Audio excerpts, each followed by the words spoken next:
क्योंकि आपके बंगाल के अंदर 2-3 महीने के बाद एक बहुत क्रिटिकल सिचुएशन आने वाला है। वो सिचुएशन है चुनाव का। ऐसे सिचुएशन में अब लोगों की नीति बन गई, वन साइडेड करो, हिंदुओं को अलग करो, मुसलमानों को अलग करो। हालांकि ये चीज नहीं होनी चाहिए।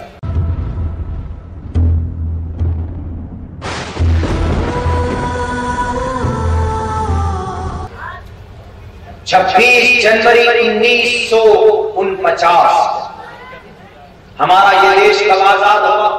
200 साल जंगें लड़ी गई है गुरुजी, तब ये देश आजाद हुआ।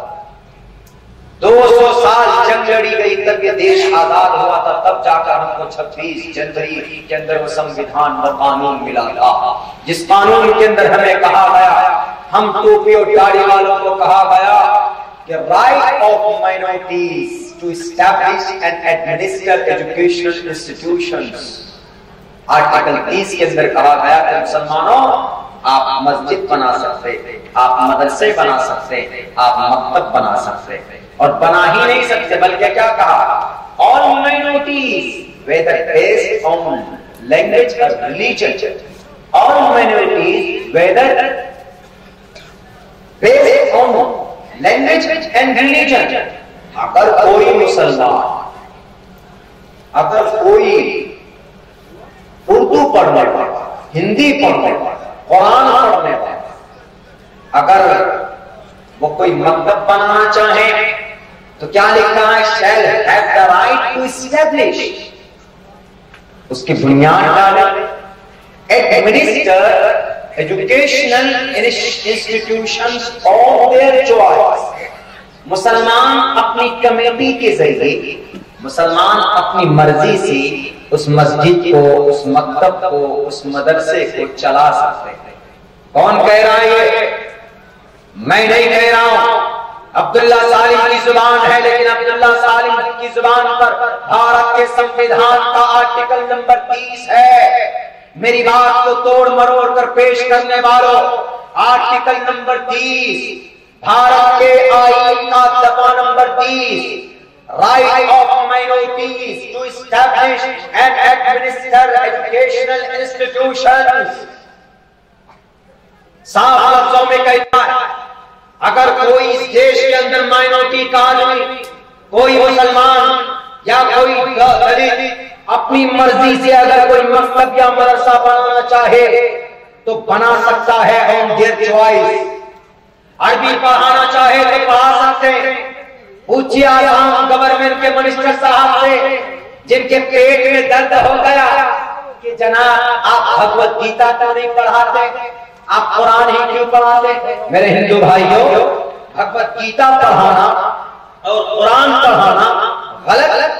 हम अपने मदरसे में जो कुरान पढ़ाते हैं, क्या है?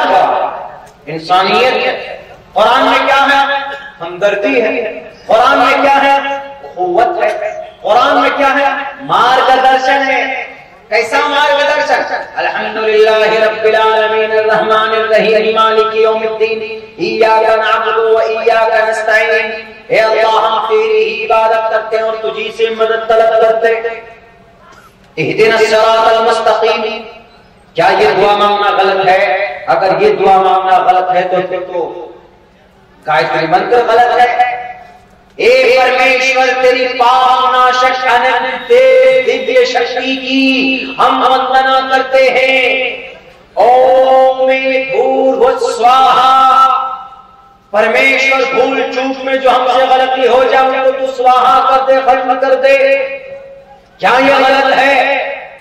अगर इहदिनस सिरातल मुस्तकीम पढ़ना गलत है तो ओम भूर्भुवः स्वाहा तत्सवितुर्वरेण्यम, ये भी गलत होना चाहिए। अगर अकीमुस सलाह पर अमल करना, नमाज कायम करना गलत है तो प्रथमादारका जीवादि उद्दीन मुजियते तृतीयान कोडला कार्य चतुर्थ्य चंद्र का पंचम बिंदु संयुक्ता, इस पे भी गलत होना चाहिए।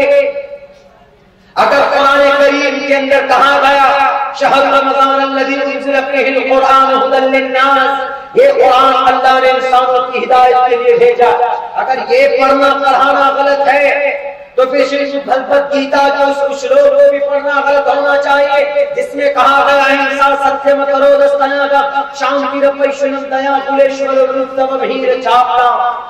क्या कुरान करीम की या अय्युहन नास तक़ू रब्बकुम इन्न ज़लज़लतस्साअति शैउन अज़ीम, ए लोगों, ए इंसान, या अय्युहन नास, ए इंसान, अल्लाह से डरो, क़यामत करीब है, क़यामत आने वाली है। जब क़यामत कायम होगी तो बड़ी खतरनाक माहौल और बड़े खतरनाक हालात होंगे। ये आयत पढ़ना अगर गलत है तो ओ में भूर्भुव स्वाहा, में मंगलम स्वाहा, में कुल स्वाहा,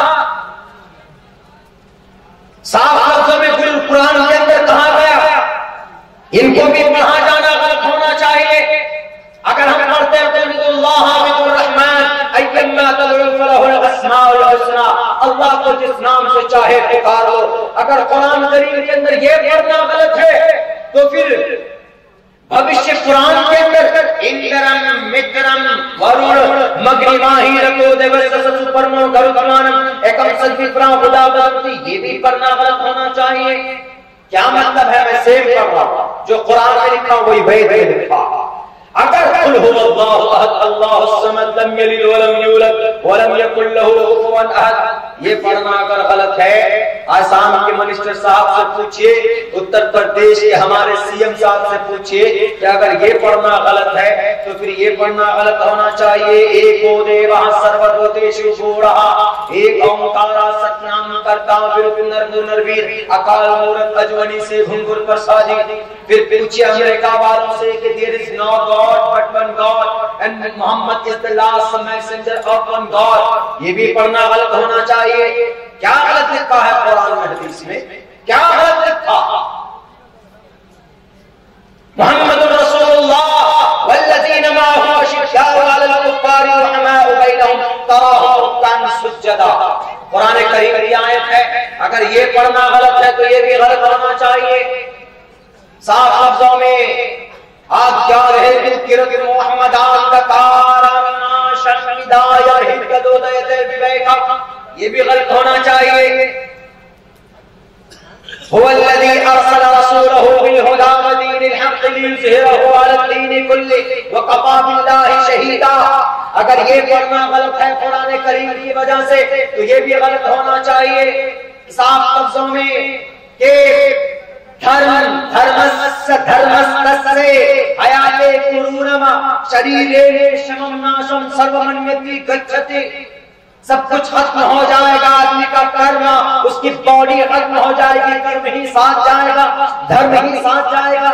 वन्नाज़िआति ग़र्क़न वन्नाशिताति नश्ता वस्साबिहाति सबहा वस्साबिक़ाति सबक़ा, सूरह नाज़िआत को अगर पढ़ना गलत है तो फिर पाकिस्तान से शांति यमरूपम भयंकर, ये भी पढ़ना गलत होना चाहिए।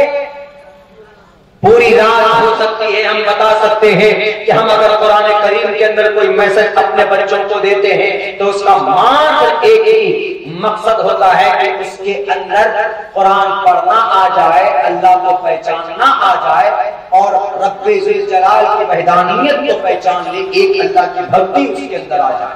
दूसरा कोई मकसद नहीं होता। कोई मकसद होता है अपने मदरसों में बच्चों को पढ़ाने का, कोई मकसद नहीं होता।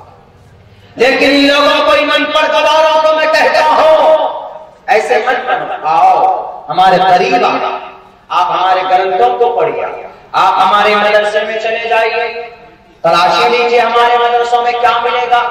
हमारी मस्जिद में जाइएगा तो आपको क्या मिलेगा? टूटे हुए लोटे मिल जाएंगे, चटाई मिलेगी ज्यादा से ज्यादा, कुरान करीम के एक दो नुस्खे मिल जाएंगे रखे हुए कहीं पे, और ज्यादा से ज्यादा और क्या हो सकता, 2-3 बल्ब मिल जाएंगे, इमाम साहब मिल जाएंगे नमाज पढ़ाने वाले।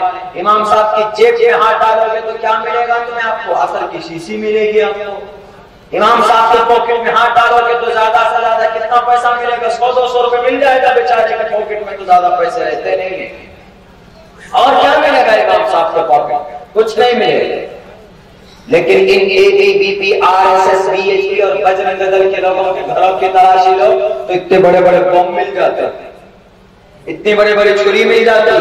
मुसलमानों के घरों में तो छुरी भी नहीं होती, वो गोश्त भी बैठी से काटते थे, मछली भी वो छोटी छोटी छुरिया से काटते, वो रखते ही नहीं है कोई धारदार हथियार, हालांकि रखना जायज है, तलवार आप रख सकते हो, आप लाइसेंस बनाकर पिस्टल भी रख सकते हैं, क्यों? आपको भारत का संविधान इजाजत देता, लेकिन नहीं रखते हम लोग। क्यों? अमन परस्त है, इतने अमन परस्त है कि अगर चोर आ जाए हमारे घर पे तो डरता ढूंढते तो डंडो नहीं मिलता, इतने अमन परस्त। आप इन मुसलमानों पर एतराज करना और इनको कहना कि ये मीर जाफर की औलाद है, हम मीर जाफर की औलाद नहीं है, हम अमन परस्त है, हम ईमानदारों की औलाद, हम अशफाकुल्लाह खान की औलाद, हम बिलाल हबशी को मानने वाले, हम बीबी सुमैया को मानने वाले, हम अबू जहल को मानने वाले नहीं है, फरोडी धोखेबाज को। हम किसको मानने वाले? हम मोहम्मद रसूलुल्लाह को चाहने वाले, हम अल्लाह तबारक व तआला का आखिरी पैगाम कुरान करीम के, हम कुरान करीम के जानने वाले, पहचानने वाले। इसीलिए मेरे भाइयों, मैं कहा करता हूं आप लोगों को अपनी तकरीर में कि अब ये जो आने वाला जमाना है ये बहुत खतरनाक जमाना है। इन जमानों में इन लोग इन जिहालत की वजह से ऐसा हो रहा। पता जिहालत क्या फैलाई जाती है? अरे ये देश खतरे में है, हिंदू भाई खतरे में है। भाई किससे खतरे में? हिंदू भाई किससे खतरे में? मुसलमानों से। मुसलमान इस देश में 800 साल तक हुकूमत की, क्या उस वक्त किसी हिंदू को कोई तकलीफ हुई? क्या किसी मंदिर के ऊपर कोई ताले लगे? नहीं लगे। क्या किसी मुसलमान को मारा गया? नहीं मारा गया। यह गलत बात है, गलत अफवाह है। ये जिहालत की वजह से डराया जाता है। कौन लोग डराते? जिनको कुर्सी चाहिए। मैं हमेशा विरोध करता हूं और करता रहूंगा। मेरे मुस्लिम भाई, मेरे हिंदू भाई, समाज का विकास, शहर का विकास किसी नेता से नहीं होता, किसी एमपी एमएलए से नहीं होता। समाज का विकास आपसे होगा, आपके बच्चों से होगा। अगर आप अपने दिमाग को एजुकेटेड बनाइएगा, अपने बच्चों को तालीम दीजिएगा, अपने बच्चों को अल्लाह तबारक व तआला की मार्फत कराइएगा, तो आपके बच्चे अकीदे से पाक हो जाएंगे। आप बताएंगे अपने बच्चों को, बेटे कुल हुवल्लाहु अहद अल्लाहु समद। मेरे हिंदू भाइयों, आप भी अपने बच्चों को बताओगे कि बेटा एको देवः सर्वभूतेषु गूढ़ः, देव एक है, तो आपका बच्चा एक ईश्वर का दीवाना होगा, एक अल्लाह की मार्फत उसके दिलो दिमाग में